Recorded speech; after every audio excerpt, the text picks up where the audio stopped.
ဆိုတချို့တော်တွေမှာပေါ့ကျောင်းနဲ့တိုင်ကြီးကကျောင်းနဲ့ထင်းခုတ်တဲ့ပြဿနာတွေသတိထားရနော်တချို့ကမသိတော့လေကျောင်းတွေကထင်းတွေသွားခုတ်တယ်ဝါးတွေသွားခုတ်တယ်ပြည့်ရှိရနော်ဒါတွေကမလို့ဗန္ဒာစားထိုက်တယ်နော်ဒါတိုင်ကြီးကပစ္စည်းကိုယူသုံးပြီးဘာဖြစ်တယ်ဆိုဗန္ဒာစားပြန်ပေးရမှာမှာတချို့ကနားမယ်တော့ရွာတွေမှာပေါ့မြို့တွေမှာတော့မကြုံပါဘူးတောတွေမှာကြုံရတယ်တောတွေမှာဦးဇင်းတို့တချို့ကျောင်းတွေကခြံကျဲတယ်လေဝါးတွေခြံစည်းကိုကာထားတာရှိတယ်အဲ့လူတွေကဝါးလို့ပြီးတော့ဖုံးကြောင်းသွားခုတ်တယ်အဲ့ဒါဝါးဘယ်နှလုံးခုတ်တယ်လဲခုတ်တဲ့အယူတက်သူပြန်ပေးရမှာသူနော်ဝါးတန်ဖို့သူပြန်ရောပေးရမှာမရောပေးရင်သူ့မှာအပြစ်ကြီးသွားတယ်တိုင်းကပစ္စည်းပြန်ရောသွားအရေးကြီးတယ်ဒါနော်အဲ့တောင်းတိုင်းမှာရှိတဲ့ဝါးပင်တွေတန်ကပစ္စည်းတွေလေတိုင်းကြီးကမြေမှာပေါက်တဲ့အပင်ကတိုင်းကအပင်ပဲသူကနော်တိုင်းကတောင်းတိုင်းမှာပေါက်တဲ့အပင်ကတိုင်းကအပင်ပဲအဲ့ဒါအဲ့ဒီအပင်ကိုပုဂ္ဂလိကနေတော့ခုတ်ပြီးထင်းဖြစ်တုံးတယ်ချို့ထင်းလာခုတ်ကြတယ်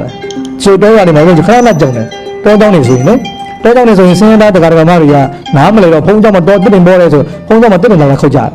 အဲ့ဒါအပြစ်ကြီးတယ်နော်တိုင်းကအပင်တွေခုတ်လို့ရှိရင်ဒါဗန္ဒာစားထိုက်တယ်ဗန္ဒာစားဆိုပြန်ရောပေးရမှာပြန်ရောပေးရမှာနော်အဲ့ဒါဖျားပစ္စည်းတိုင်းကပစ္စည်းကိုပုဂ္ဂလိကသုံးခဲ့မိရင်အစားပြန်ပေးရမယ်ဗန္ဒာစားပြန်ထည့်ပေးရမယ်နော်အဲ့ဒါလေ